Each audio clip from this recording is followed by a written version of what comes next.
ನಮಸ್ಕಾರ ವೀಕ್ಷಕರೇ, ನಾನಿವತ್ತು ನಿಮಗೆ ಬೀಟ್ರೂಟ್ ಗೊಜ್ಜು ಯಾವ ರೀತಿ ಮಾಡೋದು ಅಂತ ತೋರಿಸ್ತೀನಿ. ನೋಡಿ, ಸಣ್ಣದಾಗಿ ಹೆಚ್ಕೊಂಡು ಮಾಡಿರೋದು. ಇದು ತುಂಬ ಟೇಸ್ಟಿಯಾಗಿರುತ್ತೆ. ವೀಕ್ಷಕರೇ, ಯಾರಾದರೂ ಸಬ್ಸ್ಕ್ರೈಬ್ ಆಗಿಲ್ಲ ಅಂದರೆ ಸಬ್ಸ್ಕ್ರೈಬ್ ಮಾಡಿ, ವಿಡಿಯೋನ ಸ್ಕಿಪ್ ಮಾಡ್ದೇ ಕೊನೆ ತನಕ ನೋಡಿ ನಮಗೆ ಸಪೋರ್ಟ್ ಮಾಡಿ. ಮತ್ತು ಇದನ್ನು ಯಾವ ರೀತಿ ಮಾಡೋದು ಅಂತ ನಾನು ನಿಮಗೆ ತೋರಿಸ್ತೀನಿ. ಮತ್ತು ಇದನ್ನು ನಾವು ಚಪಾತಿ ಜೊತೆ ಮತ್ತು ರೈಸ್ ಜೊತೆನೂ ಮಾಡಿಕೊಂಡ್ರೆ ತುಂಬ ಚೆನ್ನಾಗಿರುತ್ತೆ. ನೋಡಿ, ಇದಕ್ಕೆ ಬೇಕಾಗಿರೋ ಸಾಮಗ್ರಿಗಳೇನೇನಂತ ತೋರಿಸ್ತೀನಿ. ನೋಡಿ, ತೆಂಗಿನ ತುರಿ, ಅಚ್ಕಾರದ ಪುಡಿ, ಅರಿಶಿನ, ಜೀರಿಗೆ ಮತ್ತು ಉರ್ಗಡ್ಲೆ, ಬೆಳ್ಳುಳ್ಳಿ, ಚಕ್ಕೆ, ಲವಂಗ ಮತ್ತು ಶುಂಠಿ ಇಷ್ಟನ್ನ ನಾನು ಮಸಾಲೆಗೆ ತೊಗೊಂಡಿದ್ದೀನಿ. ನೋಡಿ, ಮಸಾಲೆ ರುಬ್ಕೊಳ್ಳೋಕೆ ಹಾಕೊಳ್ಳೋಣ. ನೋಡಿ, ಉರ್ಗಡ್ಲೆ, ಜೀರಿಗೆ ಮತ್ತು ಚಕ್ಕೆ, ಲವಂಗ, ಬೆಳ್ಳುಳ್ಳಿ ಮತ್ತು ಶುಂಠಿ ಸ್ವಲ್ಪ ಝೂಮ್ ಮಾಡಿ ಕ್ಲೀನಾಗಿ ಮಾಡಲಾ. ನೋಡಿ, ಹಾಕ್ಕೊಂಡು ರುಬ್ಕೊಳ್ಳೋಣ. ಇದಕ್ಕೆ ನಾನು 2 ಸ್ಪೂನ್ ತೆಂಗಿನ ತುರಿ ಹಾಕ್ಕೊತಾ ಇದ್ದೀನಿ. ನಿಮ್ಗೇನಾದರೂ ಮಸಾಲ ಸ್ವಲ್ಪ ಜಾಸ್ತಿ ಬೇಕು ಅಂತಂದರೆ ತೆಂಗಿನ ತುರಿನ ಸ್ವಲ್ಪ ಜಾಸ್ತಿ ಮಾಡ್ಕೊಬೋದು. ನೋಡಿ, ಖಾರದ ಪುಡಿ ಮತ್ತು ಅರಿಶಿನದ ಪುಡಿ ಸ್ವಲ್ಪ ತೊಗೊಂಡಿದ್ದೀನಲ್ಲ, ಅದನ್ನು ಹಾಕ್ಕೊತಾ ಇದ್ದೀನಿ. ನೋಡಿ, ಇಷ್ಟನ್ನು ಹಾಕಿ ನಾನು ರುಬ್ಕೊತಾ ಇದ್ದೀನಿ. ನೋಡಿ, ಇದನ್ನು ಮಸಾಲೆನೂ ಅಷ್ಟೇ ಸ್ವಲ್ಪ ನುಣ್ಣಗೆ ರುಬ್ಕೊಬೇಕು ನೀವು, ನೈಸಾಗಿ. ಸ್ವಲ್ಪ ತರಿಯಾಗಿ ರುಬ್ಕೊಂಡ್ರೆ ಅಷ್ಟೊಂದು ಇದಾಗಿರಲ್ಲ, ಚೆನ್ನಾಗಿರಲ್ಲ. ನೋಡಿ, ಈ ಕನ್ಸಿಸ್ಟೆನ್ಸಿಯಲ್ಲಿ ನೀವು ಚೆನ್ನಾಗಿ ಗ್ರೈಂಡ್ ಮಾಡ್ಕೊಬೇಕು. ನೋಡಿ, ಆಮೇಲೆ ಈರುಳ್ಳಿ 1-2 ತೊಗೊಂಡಿದ್ದೀನಿ, ಟೊಮ್ಯಾಟೊ ಮತ್ತು ಹಸಿ ಅವರೆಕಾಳು ತೊಗೊಂಡಿದ್ದೀನಿ. ಹಸಿ ಅವರೆಕಾಳು ಇದ್ದರೆ ತೊಗೊಳ್ಳಿ, ಇಲ್ಲ ಅಂದರೆ ಏನು ಬೇಡ. ಸೀಸನ್ ಸ್ಟಾರ್ಟ್ ಆಗ್ತಾ ಇದೆ ಅಲ್ವಾ, ಅದಕ್ಕೆ ನಾನು ತೊಗೊಂಡಿದ್ದೀನಿ. ಹಂಗೆ ಹಾಕೊಂಡ್ರೆ ಚೆನ್ನಾಗಿರುತ್ತೆ.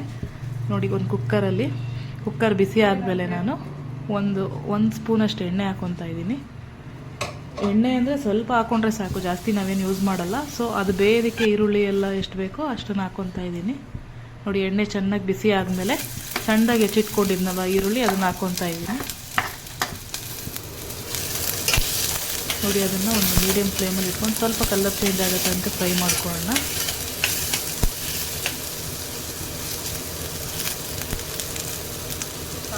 ನೋಡಿ, ಈರುಳ್ಳಿ ಅಷ್ಟೇ ಫುಲ್ಲು ದಪ್ಪದಾಗಿ ಹೆಚ್ಕೊಂಡ್ರೆ ಚೆನ್ನಾಗಿ ಇದಾಗಲ್ಲ. ಸೊ ಈ ರೀತಿ ಕಟ್ ಮಾಡ್ಕೊಬೇಕು. ನೋಡಿ, ಸ್ವಲ್ಪ ಕಲರ್ ಚೇಂಜ್ ಆಗೋದಕ್ಕೆ ಸ್ಟಾರ್ಟ್ ಆಯಿತು. ಆಮೇಲೆ ನಾನು ಟೊಮೆಟೊ ಕಟ್ ಮಾಡಿ ಇಟ್ಕೊಂಡಿದ್ದೆ ಅಲ್ವಾ, ಒಂದು ದೊಡ್ಡದೊಂದು ಟೊಮೆಟೊ ಕಟ್ ಮಾಡ್ಕೊಂಡಿದ್ದು, ಅದನ್ನು ಸಣ್ಣದಾಗಿ ಇಟ್ಕೊಂಡಿದ್ದೆ. ಸೊ ಅದನ್ನು ಹಾಕಿ ಫ್ರೈ ಮಾಡ್ಕೊಳ್ಳೋಣ. ಜಾಸ್ತಿ ಫುಲ್ಲು ಏನಾದರೂ ಕಲರ್ ಚೇಂಜ್ ಆಗೋ ತನಕ, ಚೆನ್ನಾಗಿ ಬೇಯೋ ತನಕ ಏನು ಫ್ರೈ ಮಾಡ್ಕೊಬೇಕಾಗಿಲ್ಲ. ಏಕೆಂದರೆ ಮತ್ತೆ ನಾವು ಕ್ಲೋಸ್ ಮಾಡಿ ವಿಸಲ್ ಬರ್ತೀವಲ್ವ, ಸೊ ಚೆನ್ನಾಗಿ ಬೆಂದೋಗ್ಬಿಡುತ್ತೆ. ಸೊ ಒಂದು ಅರ್ಧ-ಮುಕ್ಕಾಲು ಭಾಗ ಅಷ್ಟು ಫ್ರೈ ಆದರೆ ಸಾಕು. ನೋಡಿ, ಅಷ್ಟು ಫ್ರೈ ಆದಮೇಲೆ ನಾನು ರುಬ್ಬಿಟ್ಕೊಂಡಿದ್ನಲ್ವ ಮಸಾಲ, ಅದನ್ನು ಸೇರಿಸ್ಕೊತಾ ಇದ್ದೀನಿ.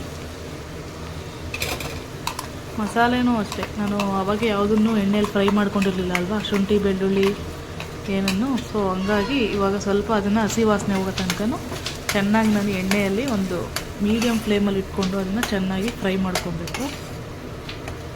ನೋಡಿ, ಈ ರೀತಿ ಮೀಡಿಯಮ್ ಫ್ಲೇಮಲ್ಲಿ ಇಟ್ಕೊಂಡು ಮಾಡ್ಕೊಳ್ಳಿಲ್ಲ ಅಂದರೆ ಫುಲ್ ತಳ ಹಿಡಿದ್ಬಿಡುತ್ತೆ. ಆಮೇಲೆ ಆಗಾಗ ತಿರ್ಗಿಸ್ಕೊತಾ ಇರಬೇಕು ಇದನ್ನು. ನೋಡಿ, ಸ್ವಲ್ಪ ಬಿಸಿಯಾಗಿದೆ. ಇವಾಗ ಹಸಿಸ್ಮೇಲೆಲ್ಲ ಸ್ವಲ್ಪ ತಳ ಹಿಡಿಯೋಕ್ಕೆ ಸ್ಟಾರ್ಟ್ ಆದಮೇಲೆ ಸ್ವಲ್ಪ ನೀರನ್ನು ಸೇರಿಸ್ಕೊಬೇಕು.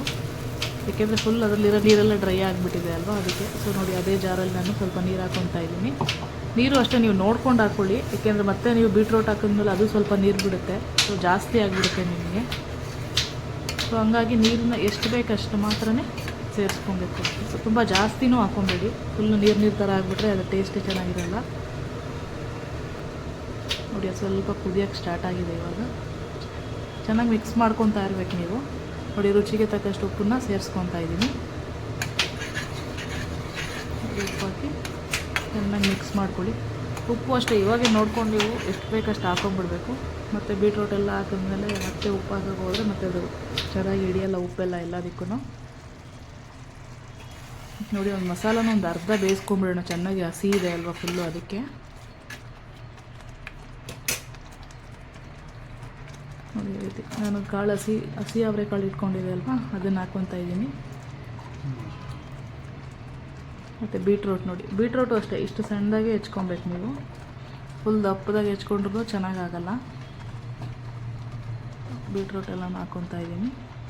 ವೀಕ್ಷಕರೇ, ಇದನ್ನು ನೀವು ಒಂದ್ಸಲ ಮನೇಲಿ ಟ್ರೈ ಮಾಡಿ ಹೇಗಿದೆ ಅಂತ ನನಗೆ ಕಮೆಂಟ್ ಮಾಡಿ ತಿಳಿಸಿ.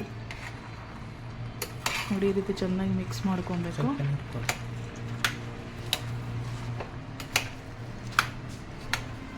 ಅವರೆಕಾಳು ಅಷ್ಟೇ ಹಸಿ ಇರೋದ್ರಿಂದ ಬೇಗ ಬೇಯುತ್ತೆ. ಬೀಟ್ರೂಟು ಅಷ್ಟೇ ಏನು ತುಂಬ ಹೊತ್ತೇನು ನಾವು ಬೇಯಿಸ್ಕೊಬೇಕಾಗಿಲ್ಲ.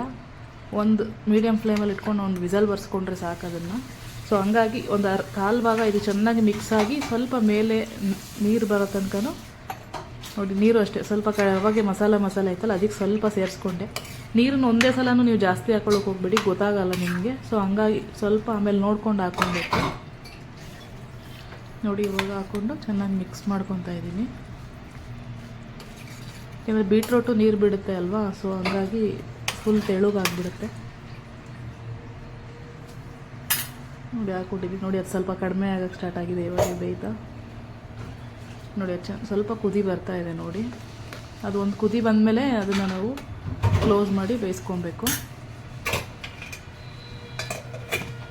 ನೋಡಿ. ಇವಾಗ ಕ್ಲೋಸ್ ಮಾಡಿ ಒಂದು ಮೀಡಿಯಮ್ ಫ್ಲೇಮಲ್ಲಿ ಇಟ್ಕೊಂಡು ಒಂದು ವಿಸಲ್ ಬರ್ಸ್ಕೊಂಡ್ರೆ ಸಾಕು, ಚೆನ್ನಾಗಿ ಬೇಯುತ್ತೆ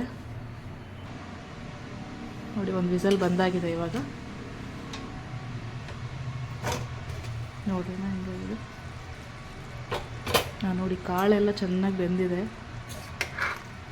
ನೋಡಿ. ಬೀಟ್ರೋಟು ಅಷ್ಟೇ ತುಂಬ ಚೆನ್ನಾಗಿ ಬೆಂದಿದೆ. ನೀರೆಲ್ಲ ಸ್ವಲ್ಪ ಮೇಲೆ ಬಂದಿದೆ, ಅದಕ್ಕೆ ನಿಮ್ಗೆ ಆ ಥರ ಕಾಣಿಸ್ತಾ ಇದೆ. ಚೆನ್ನಾಗಿ ಮಿಕ್ಸ್ ಮಾಡ್ಕೊಳ್ಳಿ, ನಿಮ್ಗೆ ಗೊತ್ತಾಗುತ್ತೆ